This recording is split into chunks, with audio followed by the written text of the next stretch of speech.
Hello everyone. आज हम electric flux and Gauss's law के बारे में पढ़ेंगे। देखिए, पहले मैं आपको इलेक्ट्रिक फ्लक्स बताने जा रहा हूँ कि इलेक्ट्रिक फ्लक्स किसे कहते हैं। आपके पास कोई स्पेसिफिक एरिया है कोई, ठीक है, उससे जितनी number of electric field lines pass करेंगे उसको हम इलेक्ट्रिक फ्लक्स कहेंगे। मिसाल के तौर पे ये मेरे पास एक प्लेन है, तो इसका कुछ ना कुछ एरिया होगा। मैंने सपोज कर लिया वो एरिया ए है मेरे पास।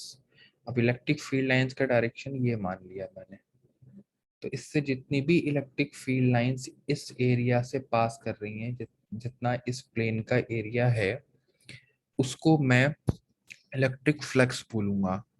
अब आप ये देखिए, जैसे जैसे मैं ओरिएंटेशन चेंज करूंगा इस प्लेन का, वैसे वैसे इलेक्ट्रिक फील्ड लाइंस का जो number of electric field lines होंगी वो इंक्रीज भी हो सकती हैं और डिक्रीज भी हो सकती हैं। जैसे मैंने अब प्लेन को तो सेम रहने दिया, अब मैंने इलेक्ट्रिक फील्ड लाइंस में ऐसे लेने लगूं, तो ये मेरी अगर इलेक्ट्रिक फील्ड लाइंस हैं, ये बी ई था, तो डायरेक्शन क्या कर दिया मैंने इलेक्ट्रिक फील्ड लाइंस का, चेंज कर दिया, तो फ्लक्स भी क्या हो जाएगा, चेंज हो जाएगा। तो इसको हम इस तरीके से डिफाइन करते हैं। बेसिकली अगर फॉर्मूला हम इसका देखना चाहते हैं तो उसके लिए कंसेप्ट ये है मेरे पास कि मैं एक प्लेन लूंगा, ठीक है, उसका एरिया वेक्टर जो होता है वो हमेशा सरफेस के क्या होता है, परपेंडिकुलर। ये अगर प्लेन है मेरा, ये आप ये सोचिएगा, ये जो मैं स्क्रीन है, स्क्रीन के परपेंडिकुलर है ये एरिया जो है मेरा स्क्रीन के परपेंडिकुलर है, मतलब ये पार्ट स्क्रीन पे लाई करेगा और ये part out of the screen है। तो इसका एरिया वेक्टर जो आएगा उसको मैं डिनोट कर सकता हूं ए कैप से, यूनिट वेक्टर है, ठीक है। एरिया वेक्टर जो है ए कैप होगा और परपेंडिकुलर टू द सरफेस होगा। ये थ्री डायम बेसिकली ये आउट ऑफ द स्क्रीन है तो मैं दिखा नहीं पा रहा हूँ, ये एंगल हमेशा 90 डिग्री होगा। इसमें आपको ये चीज ध्यान में रखनी है। और बुक्स में कभी कभी डीएस से भी दिखा देते हैं, वो स्मॉल एरिया होता है, वो मैं अभी आगे चल के बताता हूँ आपको। इसको हम ऐसे समझ सकते हैं कि मेरे पास एक रैंडम शेप की बॉडी है और इलेक्ट्रिक फील्ड का डायरेक्शंस मैं ये मान लेता हूँ, लेफ्ट टू राइट मान लेता हूँ। तो ये मेरा इलेक्ट्रिक फील्ड का डायरेक्शन है। तो अब मैं इस पूरी बॉडी से अगर फ्लक्स निकालना चाहता हूं तो मैं क्या करूंगा, सबसे पहले इसका एक स्मॉल पार्ट ले लूंगा इस बॉडी का, ठीक है, ये ले लिया, ठीक है। इसका एरिया वेक्टर जो होगा वो इस सरफेस की क्या होगा, परपेंडिकुलर। तो मैंने ये ले लिया जो कि इस सरफेस के क्या है, परपेंडिकुलर है। तो मैंने ये डीएस ले लिया, एरिया वेक्टर जो कि सरफेस के क्या है, परपेंडिकुलर। और मैं ये एज्यूम करता हूं कि एरिया वेक्टर और इलेक्ट्रिक फील्ड के बीच में जो एंगल है वो थीटा मान लिया। तो इसको डायग्राम को हम ऐसे बना सकते हैं कि मेरे पास ये एरिया वेक्टर डीएस हो गया और इलेक्ट्रिक फील्ड का डायरेक्शन जो है वो इधर है, एंगल कितना है, थीटा है, और ये एरिया वेक्टर जो है ये सरफेस के क्या है, परपेंडिकुलर है, ठीक है। तो जो इस सरफेस से जो पूरा फ्लक्स आ रहा होगा वो स्मॉल होगा, तो इस उसको कैसे लिख सकता हूं मैं, डेल्टा फाई जो होगा मेरा ई डॉट डीएस, ये फॉर्मूला होगा, ठीक। तो ये कितना आ जाएगा, E DS cos theta, A dot B, A B cos theta होता है। तो अब डीएस सरफेस एरिया हो जाएगा इसका, ठीक है। लेकिन मुझे तो पूरी बॉडी का चाहिए, ठीक है।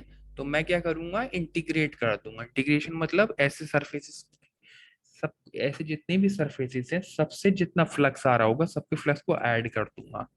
तो फाई टोटल जो होगा मेरे पास वो इंटीग्रल ई डॉट डीएस कर सकता हूं मैं, या इंटीग्रेशन ई ds cos थीटा। तो ये आपके पास इलेक्ट्रिक फ्लक्स का फॉर्मूला आ गया, आपको ये ध्यान में रखना है। थीटा क्या है इसमें बता चुका हूं, थीटा एंगल है बिटवीन ds एंड e, ये आपको ध्यान में रखना है। इसी के ऊपर कुछ हम क्वेश्चंस कर लेते हैं।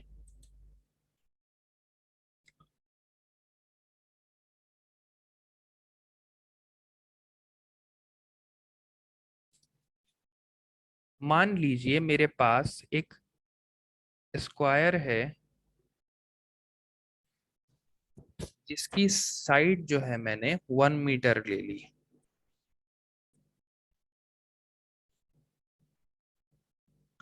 और इलेक्ट्रिक फील्ड का डायरेक्शन जो है वो ये मान लिया E।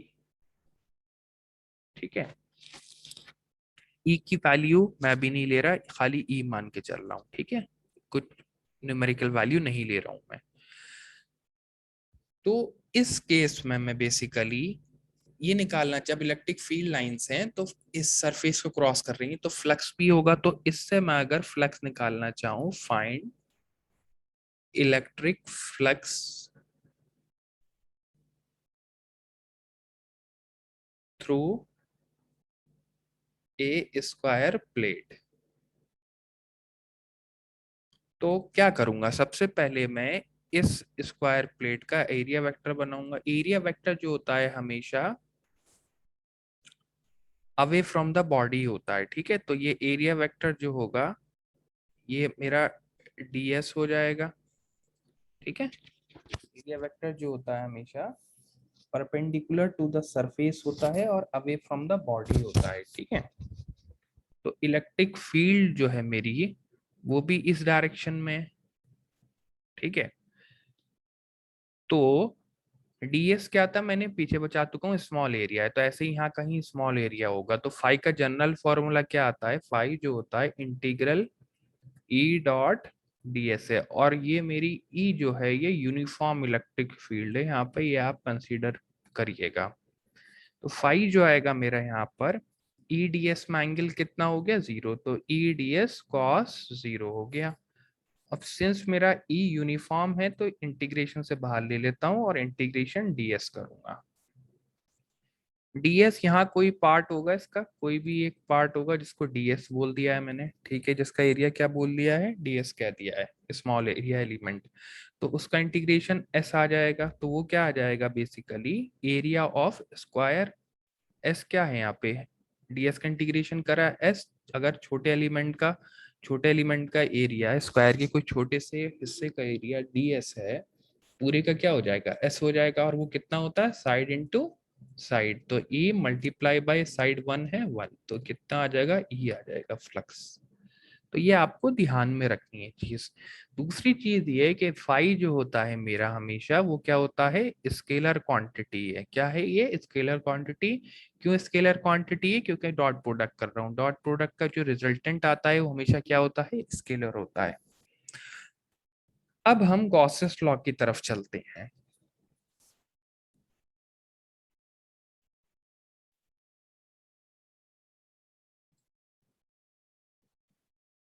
गॉसेस लॉ ने ये कहा कि अगर फ्लक्स जो होगा किससे, फ्लक्स को फाई से डिनोट करूंगा, फ्लक्स जो होगा क्लोज सरफेस से,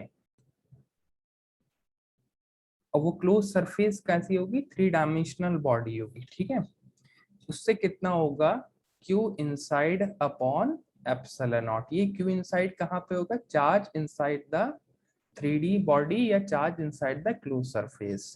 तो उसने कहा किसकी बराबर होगा, Q inside upon epsilon not. Gauss's law का ये स्टेटमेंट था कि flux through a close surface, इसको हम 3 डायमेंशनल बॉडी भी कह सकते हैं। ठीक है, क्लोज सरफेस होगी तो 3 डायमेंशनल बॉडी होगी, वो 1/एप्सिलॉन not times of Q inside. Q inside क्या है, charge inside the close body या charge enclose by the body. अब इसमें कंसेप्ट ये आप समझिए कि इसको मैथमेटिकली जो हम लिख सकते हैं वो ऐसे लिख सकते हैं, phi is equal to integral E dot D S, पीछे बताया था। लेकिन ये क्लोज सरफेस पे इंटीग्रेशन होगा तो इसलिए ये एक लूप ऐसे बना दूंगा मैं, ठीक है। वो जो सरफेस थी पीछे वाली स्क्वायर प्लेट जो ली थी वो क्लोज सरफेस नहीं थी, वो ओपन सरफेस थी, तो इसलिए ये क्लोज लूप मैंने उसमें नहीं बनाया। लेकिन गॉसेस लॉ में क्लोज सरफेस से ही फ्लक्स निकाल सकते हैं हम, ठीक है। तो ये किसकी बराबर हो जाएगी, Q inside upon epsilon not के बराबर हो जाएगा। तो बेसिकली एग्जाम में इसको प्रूफ करने के लिए बोला जाता है कि इसको आप प्रूफ करिए, ठीक है भाई। इसको प्रूफ करके हम दिखा देते हैं कि कैसे निकालते हैं। तो आप कंसीडर्ड करिए कि आपके पास एक चार्ज क्यू है जो कि स्फीयर के सेंटर पर है। स्फीयर के कहाँ पर है, सेंटर पे। स्फीयर का रेडियस जो है मेरा क्या है, आर है, ठीक है। तो मैं अगर आपसे ये कहूं कि जाहिर बात है जब चार्ज है तो इलेक्ट्रिक फील्ड लाइंस इस सरफेस पे क्रॉस कर रही होंगी। तो आपसे पूछूं कि आप मुझे ये बताइए कि इस पूरी स्फीयर से कितना फ्लक्स आ रहा होगा, या ठीक है। तो हम क्या करेंगे, इसके स्मॉल एलिमेंट ले लेंगे इस स्फीयर पे। क्या ले लेंगे, स्मॉल एलिमेंट। अब ये एलिमेंट इस एलिमेंट का एरिया वेक्टर जो होगा वो हमेशा ऐसे होगा, ds। क्यों, क्योंकि ये एरिया एलिमेंट जो होता है, एरिया वेक्टर जो होता है हमेशा उस सरफेस के क्या होता है, परपेंडिकुलर होता है। एरिया वेक्टर हमेशा सरफेस के क्या होता है, परपेंडिकुलर। तो एक चीज आप हमेशा ध्यान में रखिए कि अगर आपके पास स्फीयर है और रेडियस के along along the radial lines, जो भी लाइन पास करेंगी अलोंग द रेडियस, वो सब क्या होती हैं, परपेंडिकुलर होती हैं। तो जाहिर बात है ये भी रेडियस के अलोंग है डीएस वेक्टर, ठीक है। रेडियस का रेडियली तो आउटवर्ड है, तो ये हमेशा क्या होगा, सरफेस के परपेंडिकुलर होगा, ठीक है। एरिया वेक्टर ds जो होगा वो सरफेस के क्या होगा, परपेंडिकुलर होगा, ठीक है। अब दूसरी इंपॉर्टेंट बात ये चार्ज है, इस चार्ज की यहाँ पर इलेक्ट्रिक फील्ड जो होगी वो अवे फ्रॉम द पॉइंट होगी। तो उसकी इलेक्ट्रिक फील्ड मैंने ई मान ली। तो अब मैं इस स्मॉल एलिमेंट की से जितना फ्लक्स आ रहा होगा वो निकालता हूं। तो ये मेरा स्मॉल एरिया वेक्टर हो गया स्मॉल एलिमेंट का, इलेक्ट्रिक फील्ड भी इस डायरेक्शन में। तो इससे जितना फ्लक्स आ रहा होगा उसको मैंने डेल फाई कह दिया। डेल फाई जो आएगा वो इंटीग्रल ई डॉट ds आएगा। सॉरी, इंटीग्रल नहीं रहेगा इसमें क्योंकि अभी टोटल नहीं निकाल रहे हैं हम। तो ये कितना आ जाएगा, ई डॉट ds आ जाएगा। ई और ds में जो एंगल है वो जीरो है, तो ई ds कॉस ऑफ जीरो आ जाएगा। तो ये कितना आ जाएगा, ई ds आ जाएगा। इस स्मॉल एरिया एलिमेंट से जो फ्लक्स आया है वो ई ds आया मेरे पास। तो टोटल अगर मुझे निकालना है तो मैं क्या करूंगा, इंटीग्रेट कर दूंगा। ये खाली इतने से आया तो पूरे पे इंटीग्रेट कर दूंगा। तो मैं ई ds को इंटीग्रेट कर दूंगा ओवर ए क्लोज लूप, ठीक है। स्मॉल एलिमेंट से ई ds आया है तो पूरी क्लोज सरफेस से ये क्लोज लूप दिखा के ई ds इंटीग्रेशन कर दूंगा, ठीक है। अब इसमें आप ये देखिए इलेक्ट्रिक फील्ड इस पॉइंट पे कितनी होगी। इस पॉइंट पे ई जो होगा 1/4 pi epsilon naught Q by R square आएगी। इस पॉइंट पे भी इतनी आएगी क्योंकि आर सेम है, सर्फ स्फीयर की सरफेस से चार्ज का डिस्टेंस कैपिटल आर है। तो इलेक्ट्रिक फील्ड जो होगी स्फीयर की सरफेस पे वो कांस्टेंट या यूनिफॉर्म कह सकते हैं होगी। तो कांस्टेंट है तो ई बाहर ले सकता हूँ और ये मेरे पास ds बचेगा। ds क्या आ जाएगा मेरा, इंटीग्रेशन होके s आ जाएगा। और s क्या होगा, total surface area of the sphere, जो कि मेरा क्या होता है e into 4 pi r square आ जाएगा। तो फाई मेरा जो आया वो कितना आया, फाई या फाई टी, इसको आप फाई भी कह सकते हैं, कोई परेशानी की बात नहीं है। फाई जो आया E into 4 pi r square. अब ई की वैल्यू मेरे पास ये है 1/4 pi epsilon naught Q by R square. तो उसको यहाँ इस ई की वैल्यू को मैं यहाँ सब्सटीट्यूट कर देता हूँ। तो 1/4 pi epsilon naught Q upon R square into 4 pi r square. 4 pi square से ये चला गया ये चला गया, तो कितना आ गया Q अपॉन एप्सिलॉन नॉट, जो कि हमारा प्रूफ हो गया कि क्लोज सरफेस के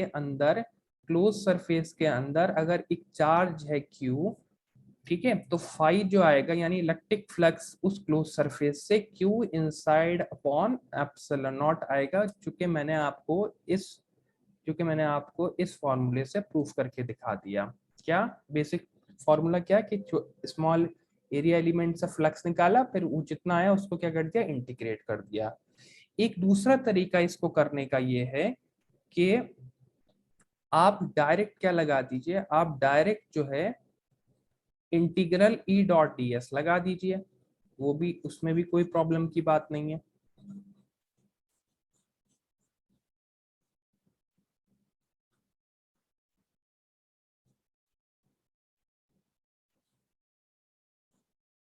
आप स्मॉल एरिया एलिमेंट आपने ले लिया है, अब आप फाई निकालना चाह रहे हैं तो आप फाई डायरेक्टली ले लीजिए क्लोज सरफेस से ई डॉट डी एस।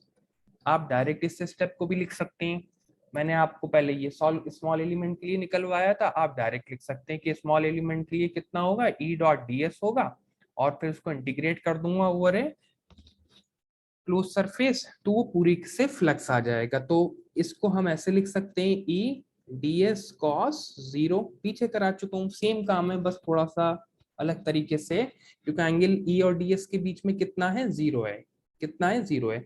अब ई यूनिफॉर्म है, बता चुका हूँ, हर पॉइंट पे स्फेयर के ऊपर सरफेस के ऊपर हर पॉइंट पे इलेक्ट्रिक फील्ड इतनी ही रहेगी।